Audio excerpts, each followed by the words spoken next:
నమస్కారం ETV news కు స్వాగతం. నాసిరకం పనుల వల్లే మేడిగడ్డ బ్యారేజీ స్తంభాలు కుంగిపోయాయని కాంగ్రెస్ అగ్రనేత రాహుల్ గాంధీ ఆరోపించారు. కాంగ్రెస్ నేతలు రేవంత్ రెడ్డి, భట్టి విక్రమార్క, శ్రీధర్ బాబు ఇతర నేతలతో కలిసి మేడిగడ్డ బ్యారేజీని రాహుల్ పరిశీలించారు. ఈ సందర్భంగా భారీ సంఖ్యలో వచ్చిన కాంగ్రెస్ కార్యకర్తలను పోలీసులు అడ్డుకోవడం స్వల్ప ఉద్రిక్తతకు దారితీసింది. మేడిగడ్డ బ్యారేజీ సందర్శనకు తమకు అనుమతి ఇవ్వాలని కార్యకర్తలు ధర్నా చేశారు. బ్యారేజీ భద్రతా కారణాల దృష్ట్యా అనుమతి ఇవ్వలేమని పోలీసులు చెప్పారు. ఎమ్మెల్యే శ్రీధర్ బాబు కార్యకర్తలకు సర్ది చెప్పడంతో వారు శాంతించారు.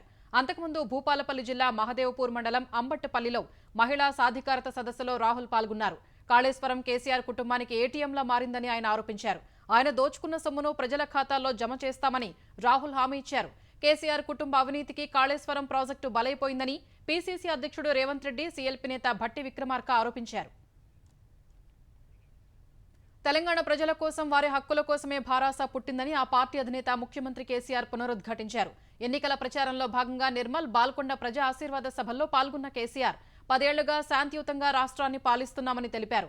ఈ 10 ఏళ్లలో తెలంగాణ కరువు లేదు, కర్ఫ్యూ లేదన్నారు. దేశంలోనే మొదటిసారిగా దళిత బంధు పథకం తెచ్చి దళితుల అభివృద్ధికి తోడ్పడుతున్నామని చెప్పారు. దేశంలో 24 గంటలు నాణ్యమైన విద్యుత్ ఇస్తున్న రాష్ట్రం తెలంగాణ మాత్రమే అన్నారు. నష్టం వచ్చినా రైతుల వద్ద పంట కొంటున్నామని తెలిపారు. ఎన్నికల సంఘం అనుమతిస్తే మిగిలిపోయిన రైతులకు కూడా రుణమాఫీ వెంటనే చేస్తామని పేర్కొన్నారు. విపక్షాలు రైతు బంధు దుబారా అంటున్నాయని, 3 గంటల కరెంటు చాలని అంటున్నాయని విమర్శించారు. ధరణి తీసేస్తామంటున్నాయని, అదే జరిగితే మళ్లీ దళారుల రాజ్యం వస్తుందని హెచ్చరించారు. తెలంగాణలో అభివృద్ధి ఇలాగే కొనసాగాలంటే మళ్లీ భారాస గెలవాలని కేసీఆర్ స్పష్టం చేశారు. తెలంగాణ అసెంబ్లీ ఎన్నికల్లో పోటీ చేసే అభ్యర్థుల 3వ జాబితాను భాజపా విడుదల చేసింది. 52 మందితో మొదటి జాబితా, ఒకే ఒక్క అభ్యర్థితో రెండో జాబితా విడుదల చేసిన భాజపా ఇవాళ 35 మందితో 3వ జాబితా ప్రకటించింది. ఇప్పటి వరకు 88 స్థానాలకు అభ్యర్థుల్ని ప్రకటించింది. 3వ జాబితాలో బాన్సవాడ నుంచి మాజీ ఎమ్మెల్యే ఎండల లక్ష్మీనారాయణకు అవకాశం ఇవ్వగా, ఆందోళన టికెట్ను మాజీ మంత్రి బాబుమోహన్ కు కేటాయించింది. ఉప్పల్ నుంచి ఎన్వీఎస్ఎస్ ప్రభాకర్, ఎల్బీనగర్ నుంచి సామా రంగారెడ్డికి అవకాశం ఇచ్చింది. చేవెళ్ల టికెట్ను ఈ మధ్యనే పార్టీలో చేరిన కేఎస్ రత్నంకు కేటాయించింది. అంబర్పేట నుంచి కృష్ణ యాదవ్, సనత్ నగర్ నుంచి మర్రి శశిధర్ రెడ్డిని బరిలోకి దించుతోంది. జడ్చర్ల టికెట్ను చిత్తరంజన్ దాస్ కు, వనపర్తి టికెట్ను ఆర్టీసీ నేత అశ్వత్థామరెడ్డికి కేటాయించింది. అధికారంలోకి వస్తే ఓబీసీ కులగణన చేపడతామంటూ కాంగ్రెస్ అగ్రనేత రాహుల్ గాంధీ చేసిన వ్యాఖ్యలు వింటే నవ్వొస్తోందని భాజపా జాతీయ ప్రధాన కార్యదర్శి బండి సంజయ్ అన్నారు. దేశాన్ని 50 ఏళ్లకు పైగా పాలించినప్పుడు ఏనాడో ఓబీసీ కులగణన చేయాలనే ఆలోచన చేయని కాంగ్రెస్ ఇప్పుడు రాజకీయ లబ్ధి కోసమే ఆ మాటలు చెబుతోందని బండి సంజయ్ ఆక్షేపించారు. అధికారం కోల్పోయి పార్టీ మనుగడే ప్రశ్నార్థకమవుతుందని తెలిసే రాహుల్ గాంధీ ఓబీసీ జపం చేస్తున్నారని విమర్శించారు. తెలంగాణలో 2% ఓట్లు కూడా రాని భాజపా బీసీని సీఎం ఎలా చేస్తుందని రాహుల్ ప్రశ్నించడంపై బండి సంజయ్ మండిపడ్డారు.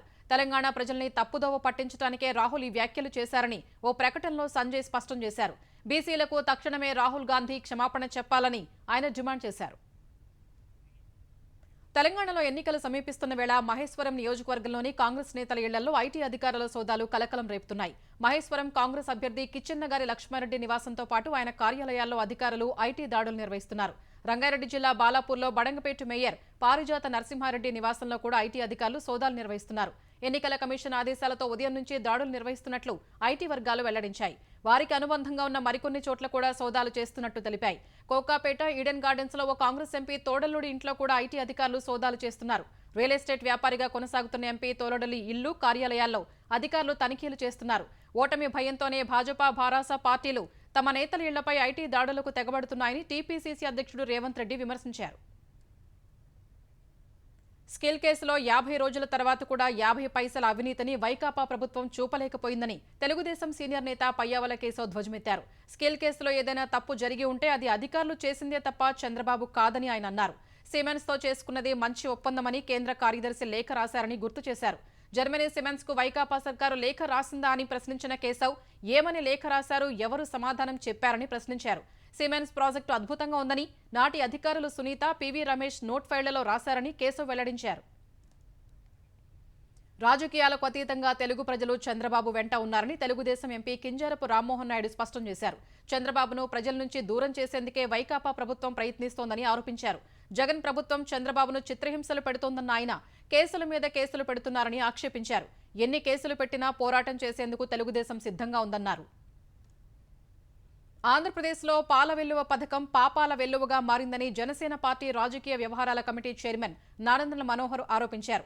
లక్షల సంఖ్యలో గేదెలు కొనుగోలు చేసినట్లు లెక్కల్లో చూపారని, క్షేత్రస్థాయిలో మాత్రం 8,000 పశువులే ఉన్నాయని ఆయన చెప్పారు. మహిళా సాధికారత అంటూనే 2,887 కోట్ల రూపాయల్ని దోచేశారని ఆరోపించారు. వర్షాకాలంలో పడే ప్రతి వాన చుక్కను ఒడిసిపట్టి సద్వినియోగం చేసుకున్నప్పుడే కరువును ఎదుర్కోగలమని ముఖ్యమంత్రి జగన్మోహన్ రెడ్డి అన్నారు. అధిక వర్షపాతం ఉన్న ప్రాంతాల నుంచి కరువు కోరల్లో చిక్కిన భూములకు నీటిని మళ్లించే ప్రణాళిక అవసరమని చెప్పారు. విశాఖలో international commission on irrigation and drainage సదస్సులో కేంద్ర జలశక్తి శాఖ మంత్రి గజేంద్ర సింగ్ షెకావత్తో కలిసి జగన్ పాల్గొన్నారు. జలవనరుల్ని కాపాడుకునేందుకు కొత్త యాజమాన్య పద్ధతులు పాటించాల్సిన అవసరం ఉందని సదస్సులో షెకావత్ సూచించారు. పలువురు సాగునీటి రంగ నిపుణులు, అధికారులు హాజరైన ఈ సదస్సులో సాగునీటి సమస్యలకు ఆమోదయోగ్య పరిష్కారాలు సూచించాలని జగన్ కోరారు. ప్రధానంగా ఒక బేసిన్ నుంచి మరో బేసిన్కు నీటిని తరలించడమే చాలా ప్రాంతాల్లో నీటి సమస్యకు పరిష్కారమని జగన్ తెలిపారు. వర్షాభావంతో ఆంధ్రప్రదేశ్ అల్లాడుతుంటే కరువు మండలాలు ప్రకటించే తీరిక కూడా ప్రభుత్వానికి లేదని తెలుగుదేశం సీనియర్ నేత ధూళిపాళ్ల నరేంద్ర ధ్వజమెత్తారు. కేంద్ర మార్గదర్శకాల ప్రకారం అక్టోబర్ 30 లోపు ప్రక్రియ పూర్తి చేయకపోవడం దారుణమని అన్నారు. ఆ తర్వాతి రోజు మొక్కుబడిగా 100 మండలాలతో జాబితా ఇస్తే రైతులకు ఒరిగేది ఏంటని ప్రశ్నించారు. కరువు కోరల్లో చిక్కిన ఏపీని పట్టించుకోకుండా సీఎం జగన్ జల సంరక్షణపై విశాఖ సదస్సులో ఉపన్యాసాలు దంచితే ప్రయోజనమేంటని నిలదీశారు. విద్యుత్ ప్రాజెక్టుల మాటున లక్షలాది ఎకరాల్ని అస్మదీయులకు అప్పనంగా కట్టబెట్టేందుకు సీఎం జగన్ యత్నిస్తున్నారని భాజపా నేత లంకా దినకర్ ఆరోపించారు. అక్రమాలపై 7 నెలల కిందటే ఆధారాలతో సహా బయటపెడితే అది అవాస్తవమని చెప్పే ధైర్యం కూడా ప్రభుత్వానికి లేదన్నారు. 500 కోట్ల రూపాయల టర్నోవర్ కూడా లేని షిరిడీ సాయి, ఇండోసెల్ కంపెనీలకు పెట్టుబడులు ఎక్కడి నుంచి వస్తున్నాయని దినకర్ ప్రశ్నించారు. ఢిల్లీ మద్యం కేసులో ఎన్ఫోర్స్మెంట్ డైరెక్టరేట్ ఈడీ విచారణకు ఢిల్లీ సీఎం అరవింద్ కేజ్రీవాల్ గైర్హాజరయ్యారు.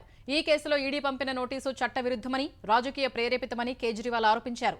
భాజపా ఆదేశాల మేరకు ఈడీ తనకు నోటీసు పంపిందని ఆక్షేపించారు.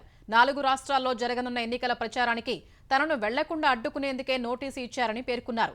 ఈ నోటీసును వెనక్కి తీసుకోవాలంటూ కేజ్రీవాల్ ఈడీకి లేఖ రాశారు. మద్యం కేసు దర్యాప్తులో ఈ ఉదయం 11 గంటలకు కేజ్రీవాల్ ఈడీ ఎదుట విచారణకు హాజరు కావాల్సి ఉంది. అయితే ఆయన మధ్యప్రదేశ్లోని సింగ్రౌలీలో పంజాబ్ సీఎం భగవంత్ మాన్తో కలిసి ఆయన రోడ్ షో నిర్వహించారు. మరోవైపు కేజ్రీవాల్ మంత్రివర్గంలోని రాజ్కుమార్ ఆనంద్ ఇంట్లో ఈడీ సోదాలు చేపట్టింది. మనీ లాండరింగ్ వ్యవహారంతో సంబంధం ఉందనే అనుమానంతో ఈ తనిఖీలు చేపట్టినట్టు తెలుస్తోంది. రాజ్కుమార్ ఆనంద్ ఢిల్లీ సాంఘిక సంక్షేమ శాఖ బాధ్యతలు నిర్వర్తిస్తున్నారు. ప్రభుత్వ ప్రాయోజిత వ్యక్తులు దేశవ్యాప్తంగా పలువురు విపక్ష నేతల ఐఫోన్ల హ్యాకింగ్కు ప్రయత్నించారంటూ వచ్చిన సందేశాలపై వివరణ ఇవ్వాలని యాపిల్ సంస్థకు కేంద్రం నోటీసు పంపింది. అనుమానాలపై నిగ్గు తేల్చేందుకు కంప్యూటర్ అత్యవసర స్పందన బృందం సిఈఆర్టీ ద్వారా సమగ్ర సాంకేతిక విచారణ ప్రారంభమైందని ఐటీ శాఖ కార్యదర్శి ఎస్ కృష్ణన్ వెల్లడించారు. ఈ దర్యాప్తులో సిఈఆర్టీకి యాపిల్ సంస్థ సహకరిస్తుందని భావిస్తున్నట్లు ఆయన పేర్కొన్నారు. కాంగ్రెస్ అధ్యక్షుడు మల్లికార్జున ఖర్గే, ఆ పార్టీ నేత శశి థరూర్ సహా దేశవ్యాప్తంగా పలువురు విపక్ష నేతల ఐఫోన్లకు మంగళవారం హ్యాక్ అలర్ట్ మెసేజ్లు రావడం దుమారం రేపింది. ప్రభుత్వ ప్రాయోజిత వ్యక్తులు హ్యాకింగ్కు ప్రయత్నిస్తున్నారని ఆ సందేశం ఉన్నందున కేంద్రంపై విపక్షాలు భగ్గుమన్నాయి. ఈ హ్యాకింగ్ ఆరోపణలను కేంద్ర ఐటీ మంత్రి అశ్విని వైష్ణవ్ తోసిపుచ్చారు. ఈ వ్యవహారంపై సమగ్ర విచారణ చేపడతారని ఇప్పటికే ప్రకటించారు.